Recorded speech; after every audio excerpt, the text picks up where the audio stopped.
Hi, and welcome to Connected Conversations for Creatives. I'm your host, Jennifer Carr, and joining me for today's show is author Britaini Armitage.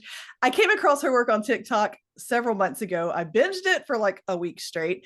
And as I was reading them, I realized that the setting for her books, it was 30 minutes away from my hometown. And immediately I was sending her messages, was like, hey, I know where this is. And come to find out, I think we probably grew up around the same place at the same time, which I think that's just the coolest thing ever. But anyway, Britaini, thank you so much for taking time to be here today. Yeah, thanks for having me. Yeah, it's so wild. So tell us about yourself and how you got into writing, what you write, and anything else you want to share with the listeners. Yeah, I've always liked writing. I was a book nerd growing up, one of those that my parents had to take my books away as punishment instead of TV or whatever. So I kind of started dabbling in writing when I was little, and I published my first book in 2014. It was a book that I'd started writing when I was little, and it took me 12 years to finish writing. And that was my first one, was a fantasy series. And I had this idea for this. I wanted to get in like the romance genre, but I didn't want to write like spicy romance. I wanted to write something kind of clean, like romantic suspense, but clean. And had an idea. It was right after 50 Shades came out, and I'm like, well, what if the female was a billionaire? So I kind of ran with that idea.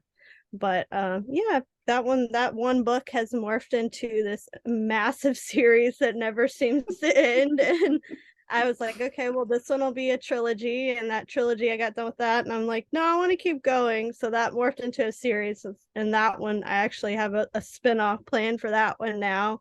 But yeah, I have 4 kiddos. We're married. We live in Alabama. And I actually work as a writer for a marketing company full time. So writing is kind of like my novel writing is like a way for me to decompress and get creative outside of the medical and legal stuff that I write on a daily basis. Yeah, I'm sure. I'm sure. And but words are like around you all the time. You're doing words of some sort all the time. Yeah, it is. And then when I'm not writing, I'm editing for other indie authors. So that's fun because I get to see other people's work develop and get to see it before it gets put out to the public. So it's kind of like art reading, but I get to like help them make it better. So that's fun. I do love that. And I worked recently with my sister on my last book. She was my editor for the first time. And it was so much fun to like just to get her in on the developmental part of it because you could bounce ideas off of one another. And I thought I might could get into developmental editing because then you get to still use your imagination. But I don't know. That's a pretty cool job though, just getting in there and helping other indie authors like that.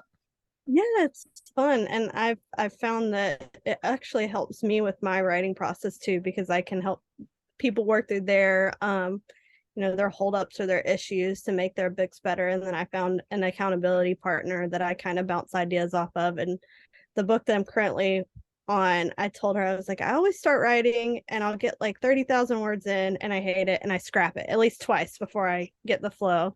And I've scrapped it twice already. So she's like, all right, we need to talk this through like a developmental editor. And like, yeah, and we've kind of worked through it, but it's life's been crazy lately, so everything's kind of been in a lull. I always have this like set a goal for myself, and I'm like, it's just not gonna happen. But I've kind of learned that I've got to give myself a little grace because we have 4 kids and I work full time, and we have a homestead with more animals than I could count right now, and life happens. So I'm just like this.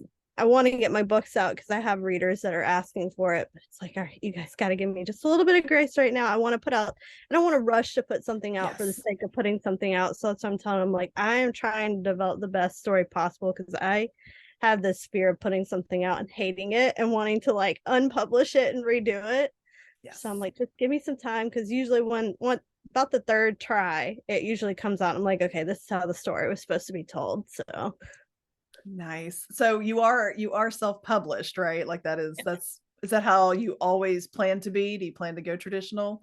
I looked into traditional before I started self-publishing, and yeah, I tried. I pitched my books to some agents and all of them wanted like, you need to put sex scenes in there, and I'm like, I Hmm. don't really want to do that. You need to, add swearing and sex and all this, and I'm like, that's just not my cup of Hmm. tea, and that's not what I feel called to write. So I was at first a little discouraged, and I had somebody who was like, you should really look into self-publishing. and looked into it, and I'm like, I could have all the creative freedom. I don't have a publisher telling me what to write. I don't have a publisher, telling me how to write and on a deadline, and I can set my own deadlines. I can make my own covers. Like, I get to decide I have 100% creative control, and that really appealed to me. And while it is extra work, because you have to market it, you have to get the editing done, you have to get the covers made and do all the graphics and stuff like that, but I can have the final say on the finished product, and that was really important to me because I didn't want to compromise what I felt I needed to put out there.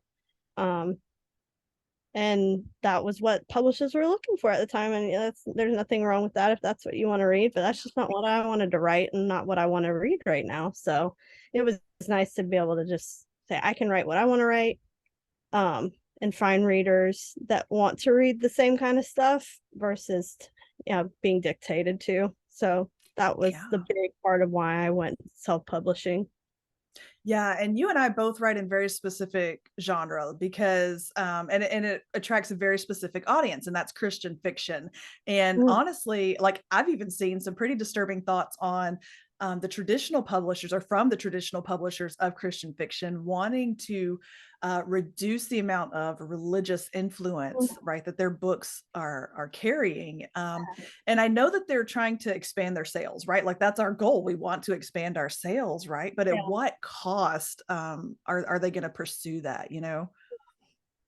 That was super important to me, because when I started writing these books, I did, for a split second, I was like, okay, well, maybe I can make them like traditional romance books. And I'm like, this is just not what I want to write. I couldn't get into that stuff. And even when I read like a regular romance book, I'm flipping to those scenes. So I just can't force it. And I'm not gonna, sell out just for the sake of marketing. I do want to make money on these books. I do want to sell them. I do want this to be like a full-time thing eventually, but I have to hold on to my convictions. And that's what I felt like God was calling me to write, was clean romance. And I try not to be like in your face Christian, because I really like it when somebody that's not really a Christian picks up my book and was like, oh, I didn't realize it was Christian until I started reading it. But it wasn't like shove it down your throat, I guess is what somebody said. And I really enjoyed it. And they start asking questions, and that kind of opens a door for more discussions with people that might not be believers, which was awesome. But it's tough because you really want these to sell, and you really want this to be a full-time job. But at the end of the day, I have to be happy with what I write, and I have to feel like what I'm putting out is something that I would personally want to read, and I feel comfortable with like my parents or something reading it, because the thought of like my dad picking up a book and having those scenes is like, I can't do that. Right, like, so in my first book, there's a couple and their young love, and there's kissing and stuff like that, and my dad was like, his comment was, well, there sure is a lot of kissing in your book. And I'm like, that's all it is. It's just it's like, listen, I was born and I know how that happened, Dad. Yeah, right. You have the birds and the bees type. Like, you can have romance, and that's what's fun, is like you can have romance. And what I try to tell people is the romance doesn't equal sex and explicit scenes. You can build this romance and this connection between the characters without those scenes. And I do have a book that's kind of fade to black because those characters are new to or being exposed to their faith and trying to find new convictions and whatnot. But I felt like I could develop the relationship without having those scenes. And even the ones that are, the traditional Christian fiction, I like seeing more. I feel like there's more depth to the characters than just having that on the page, like a soft touch, or, the characters doing something for each other, just showing, especially young girls, like romance isn't just this. It has to be. It doesn't have to be physical. It could be small acts, or somebody doing your dishes for you. Like, that's romantic to me, like acts of service. And putting that into the books and trying to explain to readers. And I had a couple 1 stars before I really honed in on my marketing. Like, there's no sex, and I'm like, that's the point. So Surprise. yeah, I know. I should have printed that one out and framed it. Like, Then but you've reached the target audience, or you've at least, neglected the wrong audience, whatever it is.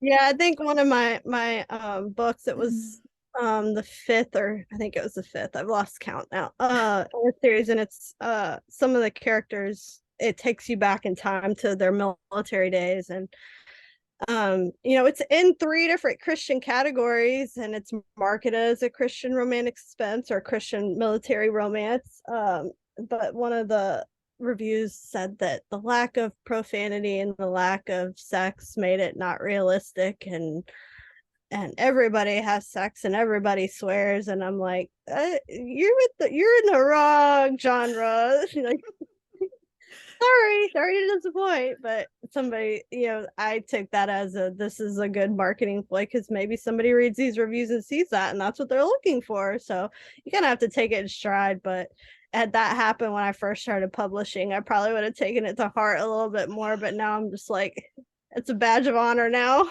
That's right. That's right. I am not going to take back what I've written, because that is the story I had to tell. It's not for you. That's okay. Just move right along. Just keep on. Yeah. And Yeah, and that's that's so the great thing hard. about books. Yeah, I Yes. try to tell other authors, like, it is hard. It's a tough lesson to learn, but you can take it as constructive, or take it like me, where it's a badge of honor, and like, oh cool, this is a marketing ploy. I had somebody who said you should really put that on an ad, well, like a Amazon or Facebook ad, use that review, because that's targeting that audience. And then I try to tell other authors, if there's something like legitimately wrong with your story and you get a 1 star, look at it and try to figure out what's wrong so you can make your story better. Don't take it to heart, because if you take it to heart, you're going to quit writing. Yeah. And it's just going to wear you down. So I try to tell people, like, don't look at all the reviews if you're that, like, if it's going to hurt your feelings. And try to take criticism well, because there was a book, I had a reader message me and she's like, there's a lot of grammar errors in here, and I'm like, what are you talking about?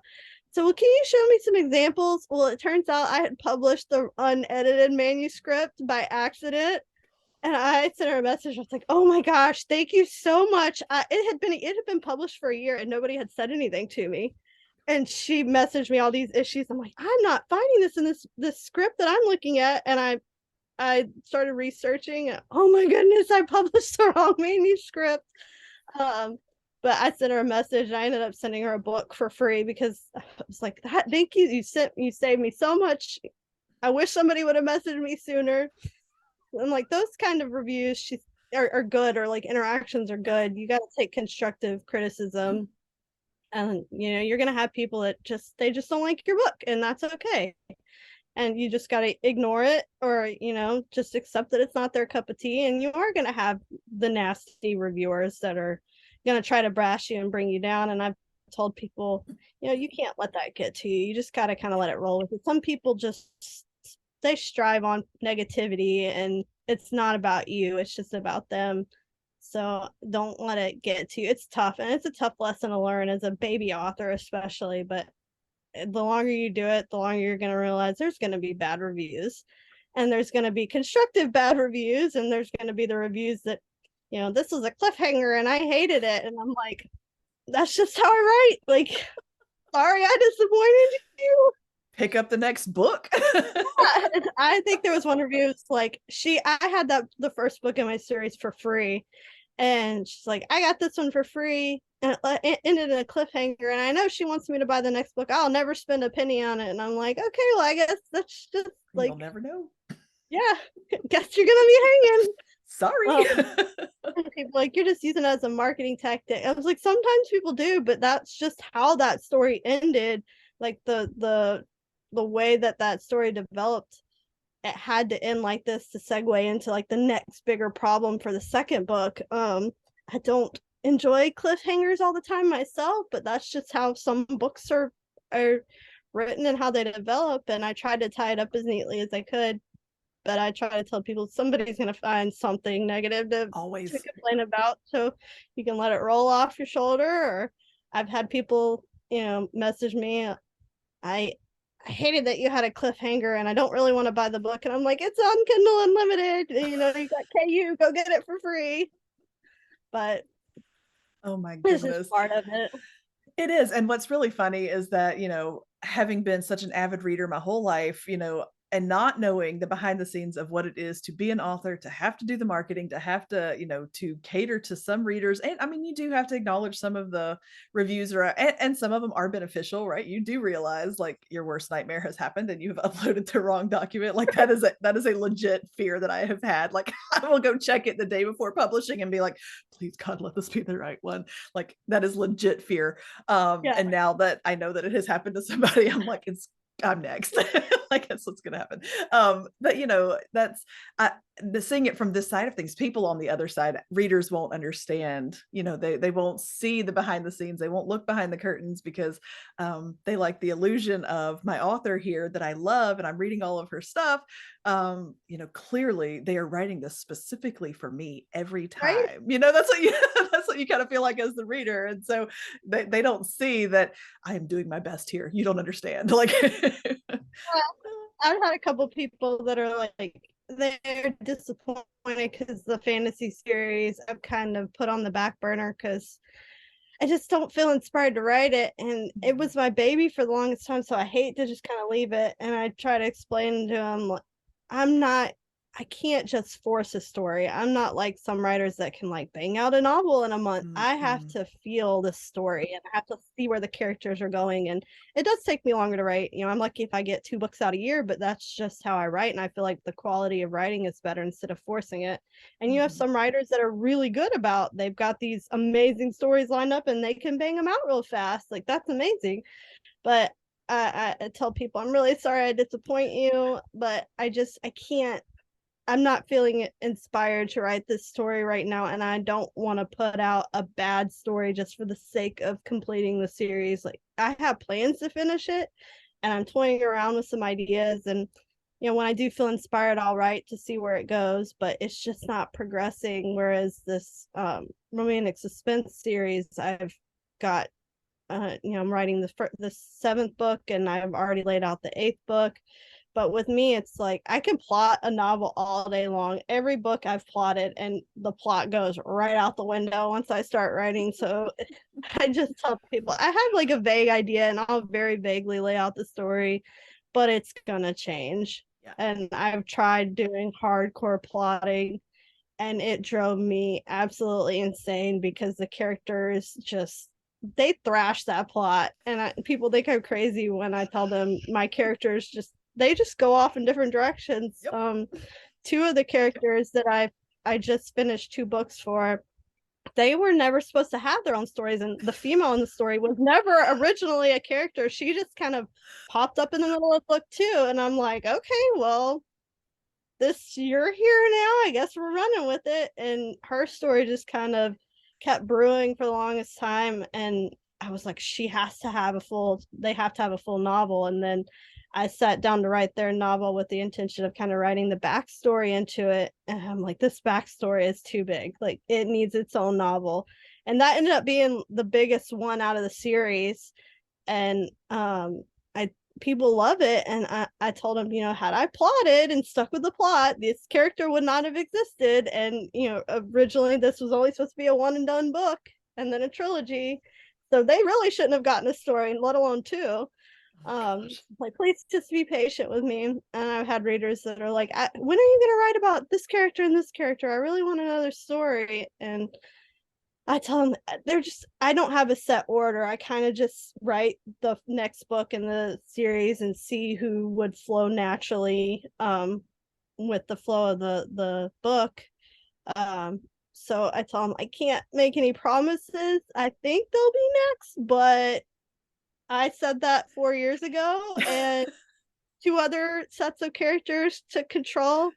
But in the long run, it'll be better because then their story will be better and it'll fit with the series a little more better. And just hang on, please be patient with me. I promise they're coming. But their stories changed and developed with these other characters that popped up. So I'm like, you just got to be patient with me. But I love those reader interactions where they're like, I really like these characters. When are you going to write their book? And I'm just like, they're coming. Like, I promise. But thanks for getting to me. But don't stop asking questions. I love answering questions. I love it when people are like, I really connected with these characters. When am I going to see them? So it's not like it's a bother when they ask me, but I always feel bad when I'm like, I don't know, like whenever they start talking to me. And I really had a reader who was like, your characters talk to you? And I'm like, yeah, all the time. Like I'm having full conversations with them in my head.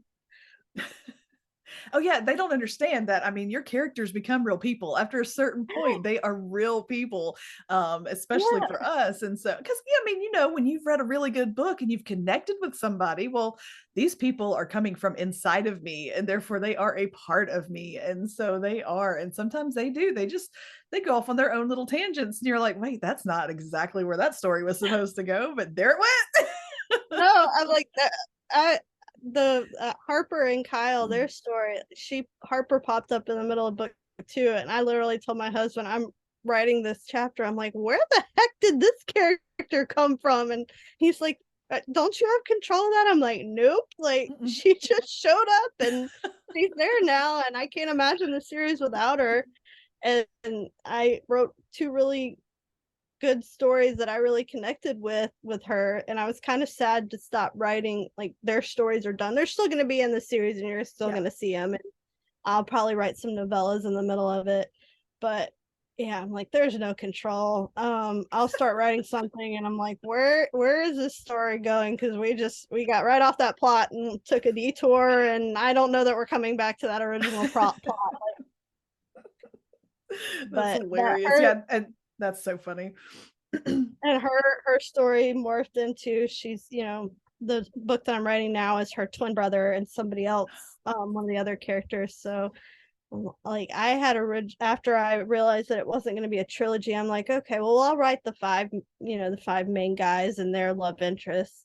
And that's kind of gone out of control. And I was laying in bed one night and came up with a royal spinoff, because I got into some of the royalty romances, that I went on like a reading spree, because I have moods with reading. I'm like, I have moods, and some of my characters are inspired by their books. I'm like, I really want to write a royal series, and had an idea for a side character that was supposed to just be a side character, just like a little like receptionist type person. I'm like, she needs a story. And this whole plot developed, and so I've been teasing that for about 3 years now. I'm like, I can't start it right now. I've got to get through a couple other characters before I can do the spinoff.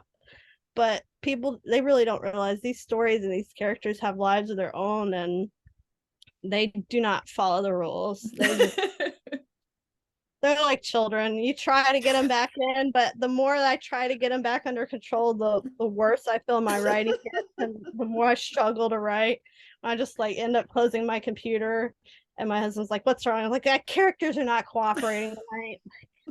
I just need to like brew on this and see where this is going, and then probably just let them have control and write what they tell me to write." People, I'm like, I sound certifiably insane when I talk like that, but it's nice when other authors are like, nope, that's legit. Like, okay, exactly maybe I'm how it happens. maybe exactly. I'm not crazy, or maybe we're all crazy.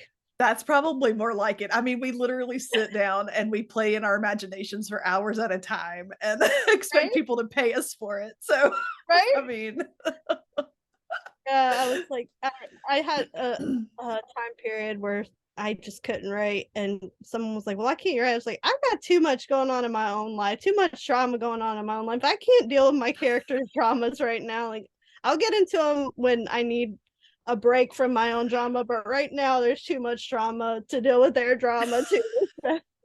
They looked at me really funny, and I'm like, I just can't. I got to keep my own problems separate from their problems for now. And There's a fine line. There's a really fine line, because sometimes writing like helps you process your own issues, but sometimes their issues are just a little different. Right? Like I can't. Especially when they take control. And I told my accountability partner one day, I was like, I just can't with them. And she's like, what do you mean? And I'm like, there's just too much trauma, too much trauma. And there's some characters I just want to like. I told her, I said, I just want to grab them and like, you've got to make this choice, but you know that the character has to struggle with this. But so when people are like, I got really frustrated with that character, like, good, because I did too. But they are. I love it. This is the best. Okay, so you mentioned you have a fantasy series. Is it also in the Christian fiction realm, or is it just general fantasy?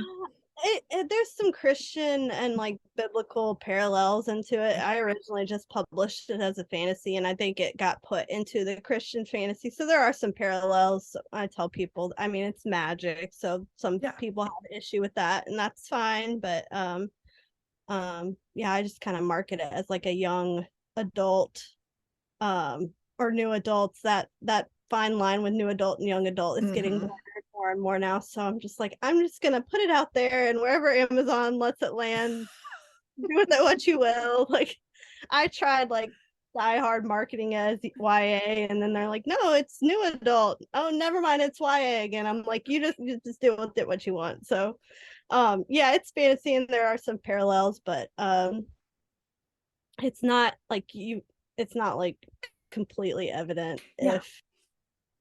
If you are a Christian and you read it, you'll find the parallels in there. But yeah.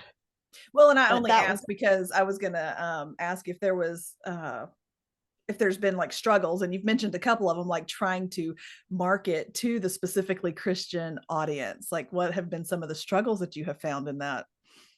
Yeah, there's some people that are like, it can't be Christian because there's magic, and I'm like, okay, that's your belief, and I'm not gonna dog you on it. That's completely fine, but this is my belief. It's a fantasy, and I'm hoping that these parallels that I'm trying to draw will connect with you in some way, on a level, just on a human level too.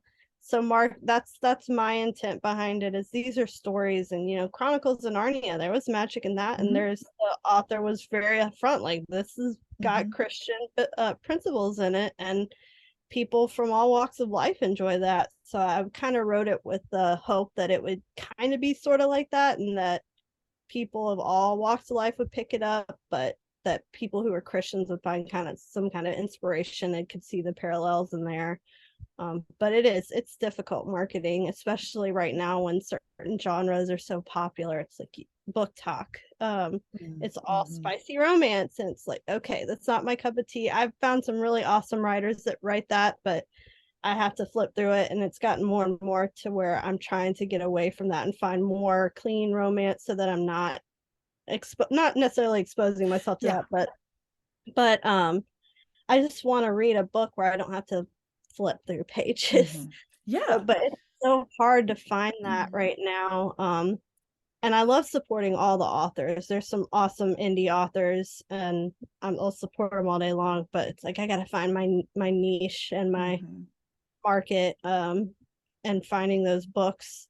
I feel like we get buried on those platforms, and even with Facebook, it's like I had it was the fourth book, and Facebook took down my ad platform, and it's like, oh, for nudity and sexuality, and I'm like, what? Nudity and sexuality? Like, it's a butterfly book cover, because I didn't know people on my cover at the time. We've recovered since then to kind of keep up with market trends, but it took me a month to get that out, and they're like, oh, well, there's implications of sexuality, and I'm like, there's no sex scenes in my books at all, and like, it's a romance, but that doesn't equal sex.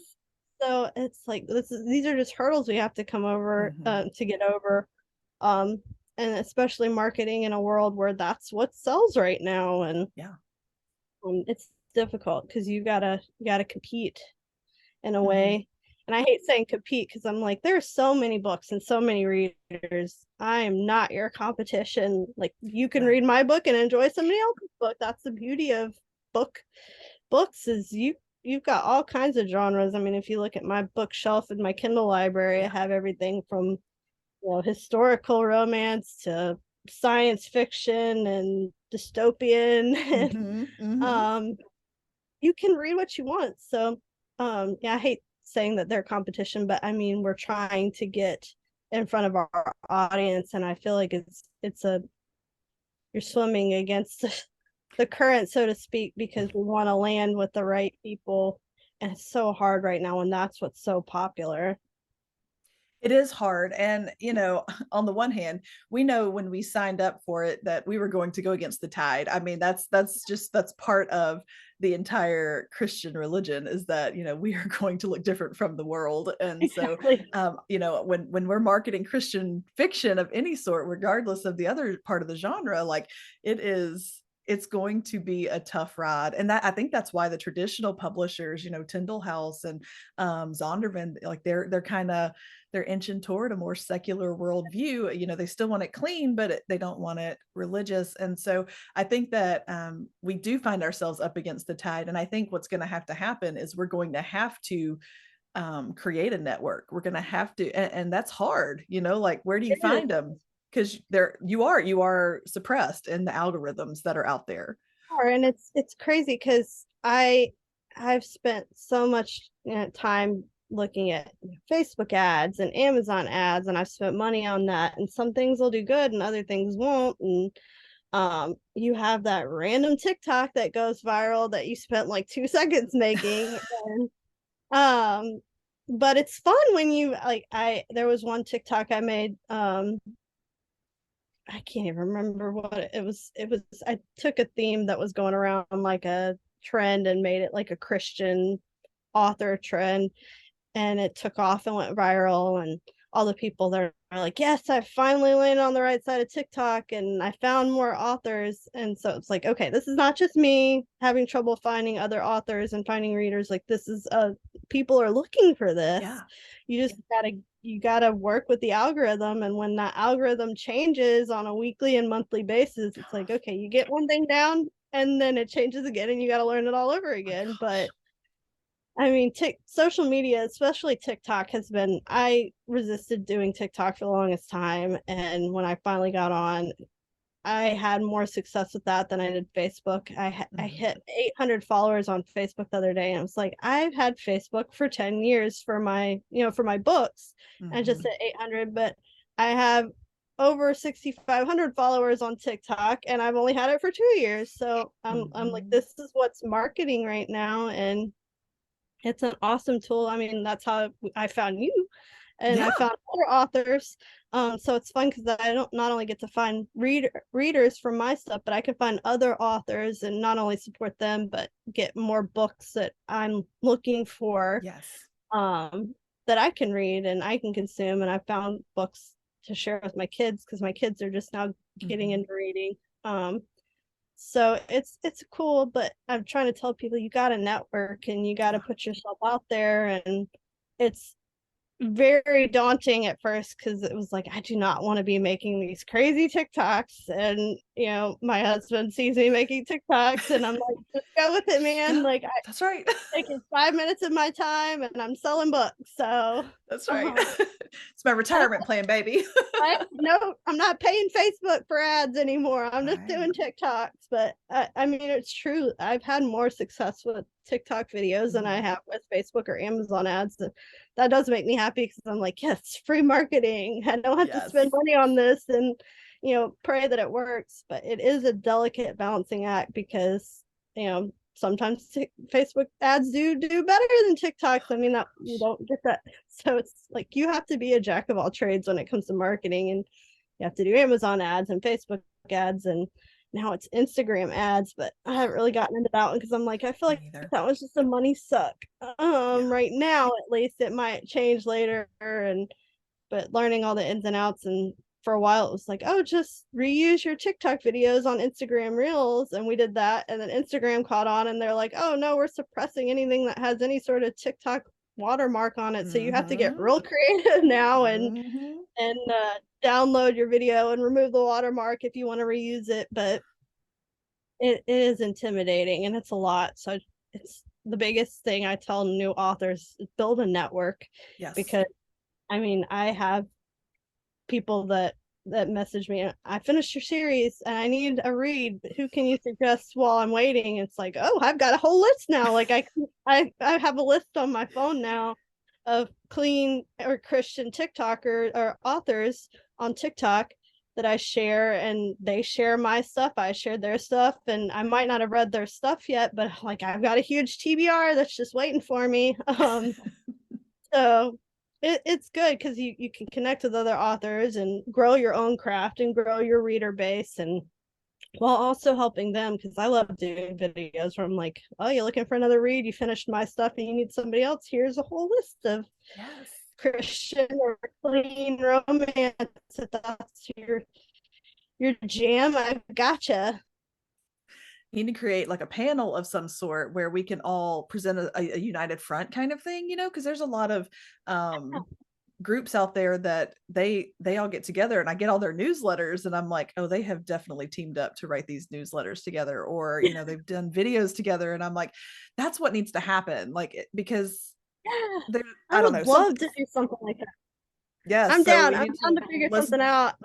Yeah. I've even been asked to do somebody's like, let's do an anthology, and I start looking at the other authors and I'm like, okay, these are really good authors, but it's not my Yeah. target audience, so I don't know if I could do this. Right. And like somebody's going to be reading my stuff and expecting spicy scenes, Mm-hmm. and I don't want them to get to my part in the anthology and be like, oh, no spicy scenes, must be that. So I would love to do something like that where we team up and maybe do an anthology and do Yeah. newsletter swaps and all, because there are people, so many people out there looking for clean or Christian romance, and even not just romance, clean sci-fi and fantasy, Yeah. because now the big thing is like adding all these scenes to fantasy books. It's like I don't want that. And if I'm not going to judge somebody that does, but that's not Right. my cup of tea right now. And if it's a really good story, I'll read it. But I hate when I'm flipping through pages because I'm like,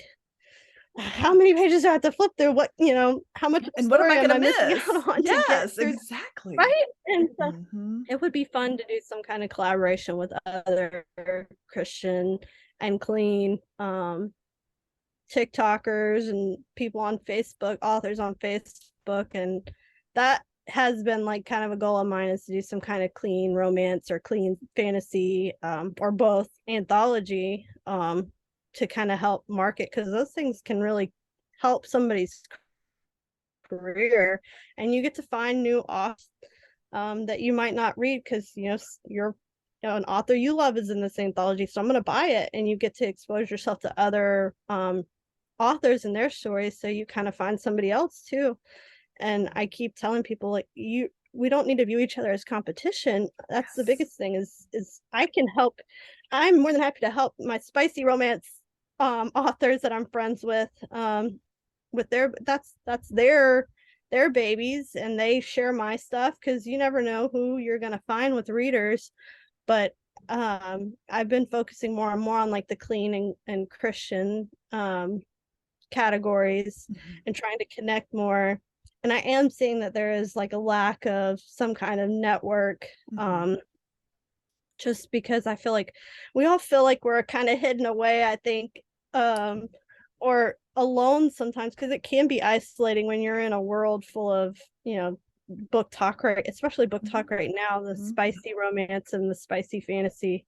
Like, that's not what I'm writing, but I'm here and I'm trying to connect with these people, but you're not really connecting with the right target audience, Yeah. because that's not what people are looking for. So Yes, if we could come definitely. up with something, that would be fun. I'm all about it. Let's figure it out. And we can talk, offline about that kind of thing. Uh, my biggest struggle is, and it's like you said, like we all can come to the same table, and when we're all at the same table, it's kind of like family dinner. What are you doing at family dinner? You're sharing thoughts and ideas and stories.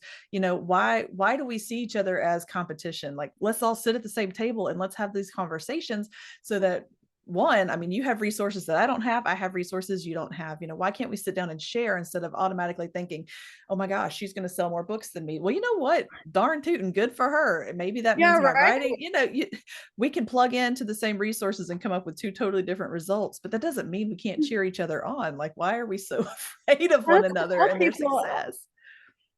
They're going to be successful. That doesn't mean that this you can't have the same readers too. I buy books from, I can't even keep up with all the authors I read from now.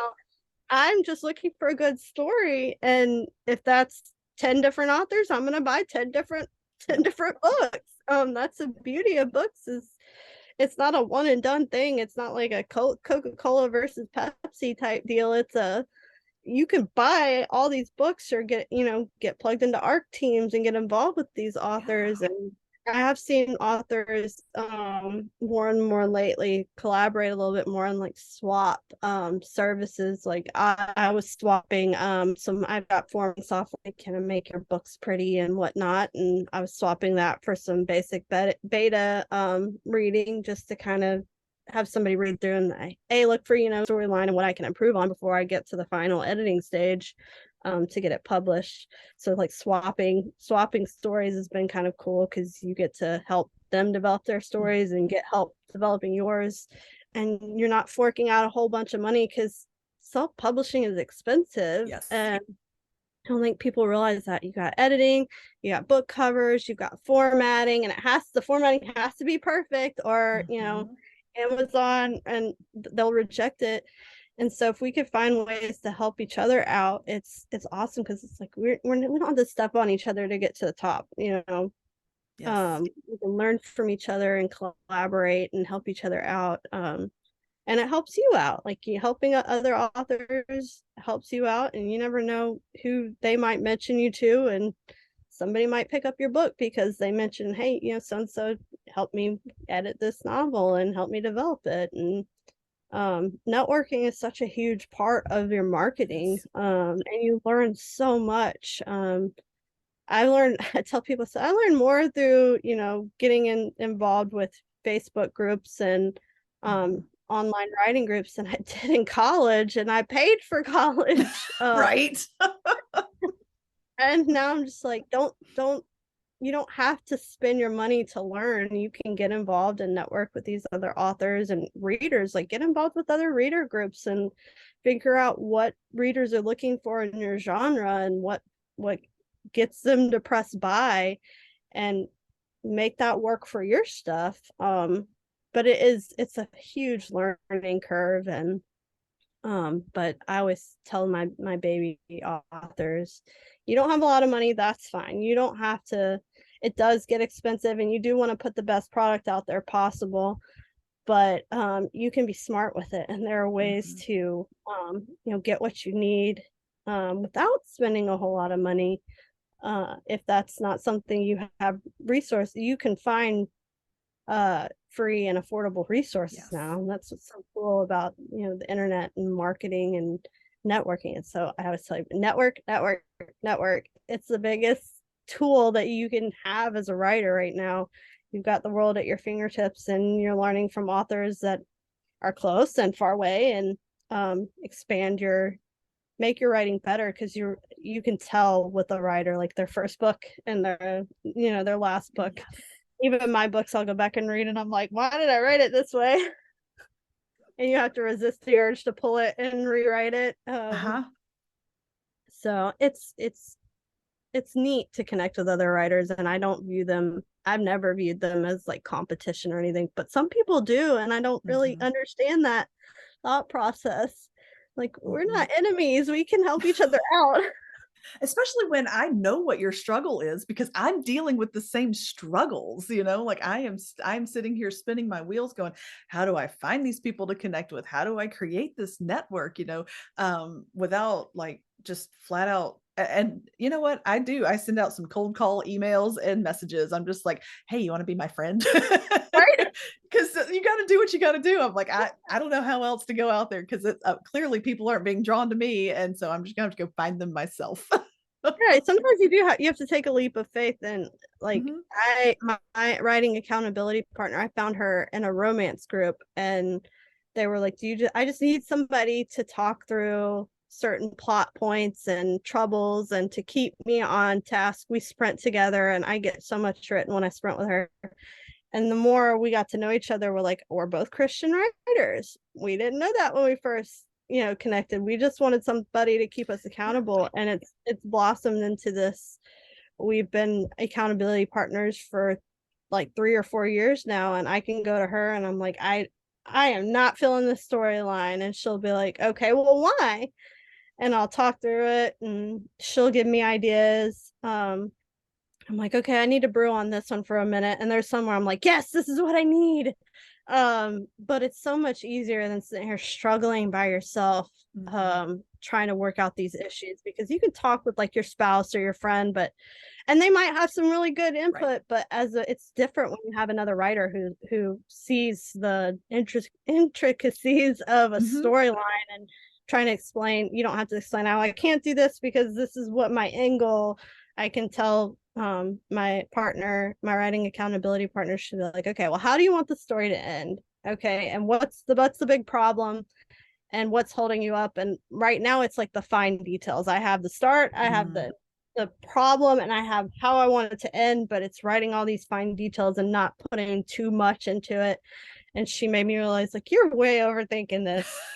Like, let's simplify it a little bit and let's refine the big conflict of the story into something a little more goal oriented to the eventual outcome. And it helped because it completely changed the story, and I was lacking like more of the suspense element that the series had, and she gave me some ideas and it solved those problems. So that's one big thing I tell people is find somebody that you can talk these issues with, another writer. It has to be another writer. Yeah. It's great to have, a friend or whatever to talk through some additional stuff, but you need another writer to work through these big problems and to lay things out and get through your roadblocks.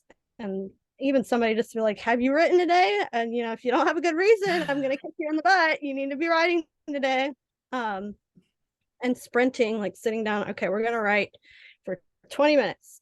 And it's like a competition with me and her, who can get the most words written in 20 minutes. And it's back and forth. And we're like, okay, you kicked my butt this time. Now I'm going to kick your butt the next time. But you'd be surprised how much you can get written in 30 minutes when you're focused on getting the words on the page instead of sitting there self-editing. That's one of my biggest downfalls. I'm writing and editing as I'm writing. I'm like, I can't do this. I have to write and then I can edit.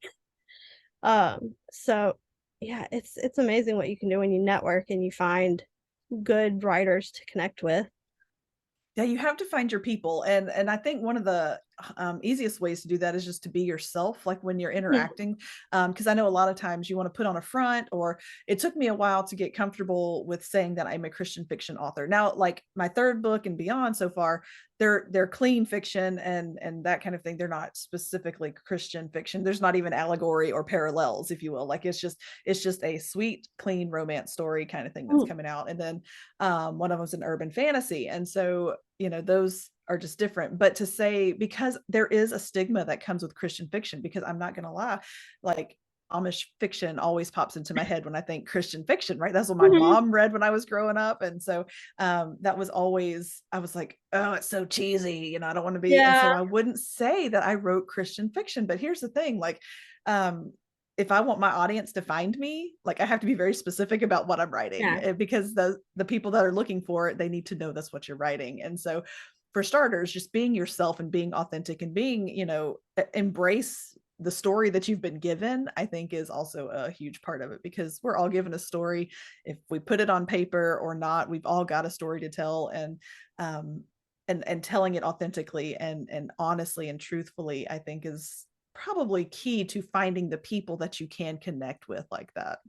Yeah, and I think it's when you can do that and you not only put out a story that you feel proud of putting out, I think readers can see that. And I mean, I've had people who were like, I didn't have the exact same problems as the character in this book, but it just spoke to me because some of the internal struggles she was going through, I connected with.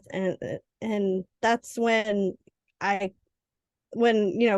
writing through your problems is helpful, and it connects better with the story. You put your heart and soul into these things. So being yourself on paper too, not just in front of other people, it helps connect with your readers, because they're like, I felt like you were speaking to me, and it was something I was going through. It's like, okay, I was authentic about that. I used my own struggles in these books, and they might not have been identical. There's been a couple, there have been really similar things that have happened, but like we lost a baby early in our marriage, and I put that in one of the books, and someone was like, I could tell that you had gone through it because of the way you wrote it. And it's like, that was my way of like, this was several years later, but you still cope with this trauma and whatnot. So it was my way of coping with it and sharing with other people and trying to connect with people and say, you might be struggling with these same issues and you're not alone. Because people don't just read to escape. They're reading to find some kind of connection, or and to know that they're not alone, and that what they're going through is not like you're not doing this by yourself. You're not the only one that's ever gone through this. You're going to make it to the other side. You just got to keep pushing through. So yeah, being your authentic self and using your own life experiences in these books, whether or not, I mean, you can write your life experiences in fantasy. You just gotta create these stories authentically, and that's why I think it does take me longer, is I'm trying to be very authentic about it and not trying to force an issue. And there are some subjects that need to be dealt with very delicately. Like the book that I'm currently writing about is dealing with PTSD and suicide and stuff like that. So you want to write it delicately, but you want to reach these people and let them know, like, these struggles are real, and these aren't struggles that you are fighting alone. So you've gotta be mindful about it, but I also don't want to dance around the tough subjects either. Like people, I had somebody like, why do you want to write about losing a baby? It's like, because I've lost a baby. Like, why would I not want to write about this? I felt so alone when I was going through it, and because miscarriage and stillbirth is so stigmatized. Why are we telling women to hide this? And it just makes those struggles worse. So if I can help one person know that their grief and pain is very real, and that other people have gone through it, then I'm going to put it on paper. And that might not be your cup of tea, but this is what I write. I'm not going to write there is a time and place for fluffy, good, clean, sweet romances, but right now it's these series that I'm writing are all about real life struggles and connecting with people, and because we live in a crazy world right now. So finding readers that can connect with these characters and these troubles, it makes it so much, it makes it worth the struggle when you finally get a book out and you're like, I'm sorry this took me a year and a half to get out, and someone's like, I really connected with this book and it helped me get through a really difficult time. And even finding people who've told me, like, I have church trauma and quit going to church, and I almost didn't read your book because it was Christian, but I really liked how you taken that and made me see these things from a different light, and realize that not all churches are bad, not all Christians are bad. It's like everything, there's going to be bad apples, and you need a place that you can work through these traumas. And so yeah, my books they get raw, and there's a lot of difficult topics, but at the end of the day, it's like, I want real stuff that people can connect with. And I do have some ideas for some light, people need light reads every now and then. I like to vary it up, like mood read. I want, like, there's times when I'm like, I want to cry my eyes out. I need a good book that's gonna tear me up and hit me in the feels. And those other times I was like, I need a happy rom-com with goofy characters, but I also want like clean reads that I don't have to worry about stumbling as a Christian, because it's something some people do struggle with. And to know that I could put these books out and someone's like, I could finally read a romance without having to worry about these scenes, was the biggest thing for me. But you're right, it's difficult being yourself and putting that label on yourself, but at the end of the day, it's like, I am very happy with what I put out, and it might not be a bestseller selling millions like 50 Shades of Grey, but I am completely satisfied at the end of the day. And Yeah. I feel like that's what God convicted me to write. And it's something that I am proud of. And it's finding people. It just takes more, I think it takes a little bit more time, and you gotta, build up steam. And some people know how to do it. Some people know how to market these things, and they can launch these books super successfully. And you've got people like me who it took 3-4 years to be profitable on this series. And now that it's not like I'm not selling thousands every month, but I'm not breaking even anymore. I'm making a little bit of money on it, so that's nice. Yeah. But yeah, it's just being yourself and finding something you're passionate about, finding a topic you're passionate about. If you love fantasy, write fantasy. If you love science fiction and or dystopian, there's readers that'll gobble that stuff up. Yes. So you have to write what's true to you. And that was a big stumbling block in the beginning for me. It's like, okay, I'm writing these clean books, and people keep saying you'll sell more if you put sex scenes in it. That may be true, but am I going to be happy with the product at the end of the day? Am I going to feel like I've sold my convictions just to sell books? I can't be happy with that. Exactly. Not compromising. I think that is huge, is just standing firm and not compromising, because there's something to be said, and there are very specific things said about those of us who choose to compromise. What happens in the end? Like, there's not success to be found when you compromise. I think that is absolutely true. So we'll start wrapping up here, because I know that you've got a lot going on at home. But what is one piece of advice out of everything we've talked about, or something we haven't talked about? What is the one piece of advice you would want to leave listeners with? As if you're a writer, like, find something that you really like, even if it's some random niche. If that's what you want to write about, don't let somebody else tell you that you can't write it. I can't tell you how many times people told me, like, you have to do it this way. And I just wasn't happy, and it made me miserable as a writer. And I stopped writing for a little bit until I realized, it might not sell, it might not ever, get a bestseller, but I'm happy with what I would put out now, because I stopped listening to the naysayers and stopped doubting myself and the story that I felt compelled to write. Don't force it, because you try to force it, you're not going to be happy with the end result. And if you're not happy with writing, you're going to hate writing, and it's going to become a chore, and you're going to lose that passion for it. So be yourself, like you said, and stand firm in your story. And if it's, it might not be very good in the beginning, but you've got this story idea, stick with it and see how you can develop it and make it better. And don't let a few roadblocks stop you from getting that story out, because if I had stopped, I would still be stuck on my fantasy series and probably not put a book out in years, because I ran into so many people saying it's not going to sell, it's not going to sell, it's not going to sell. And it's disheartening, but it's like, you just got to find your right market. You just got to find your right readers. There's people out there for there's some really weird genres out there, but there are readers for it. So That's right. You just be yourself and learn as much as you can. There's so much free information out there. You don't have to pay thousands for these classes. Like, soak it up, network, learn as much as you can, and then put the best story that you can out there. And if that means putting it on those free places for a while and developing your story. So many people have had successful careers because they started out on like Wattpad and Radish and all these other free book sites. There's nothing wrong with that. Just write. And that's the biggest thing is, even when I'm slow days, I'm like, I gotta write something. It might not be this specific story, but let me write, another story that I'm feeling compelled to write. And that other side thing might sit for a while, but at least I'm writing something and I'm honing my skills. And the more you write, the better you're gonna get. You're gonna find, what doesn't work and what does work. So write, be happy, be passionate about what you're writing. Write something that you would want to read. Yes, market is important, but if you're not happy with it as a reader when you're reading it, there's something wrong.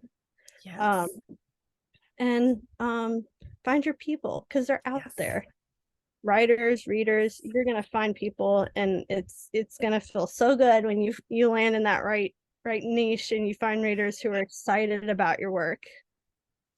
Definitely. I think that's a fantastic set of advice. Thank you for being here and just hanging out for a little while and just talking through some of this stuff. I know that it's a world that only authors and self-published authors specifically will understand, but it's a conversation that needs to be had. I It think is. that and it's refreshing to have somebody share your perspective. Sometimes it's because I feel lost in a lot of noise sometimes, and so it's nice So to just be able to sit easy. down and hash it out, you know.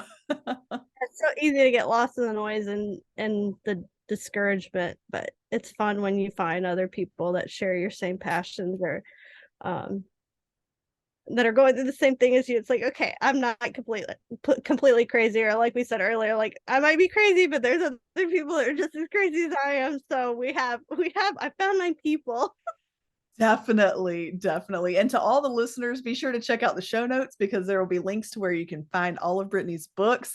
And if you're ever wondering, am I doing the right thing? Am I in the right place? Just know that being yourself, like your authenticity it's where your writing is going to find its power. It's where it's going to find its impact because you were given a specific story for a reason. So just embrace it and tell your story and don't give up. I think that kind of sums up all the things that we've said this evening.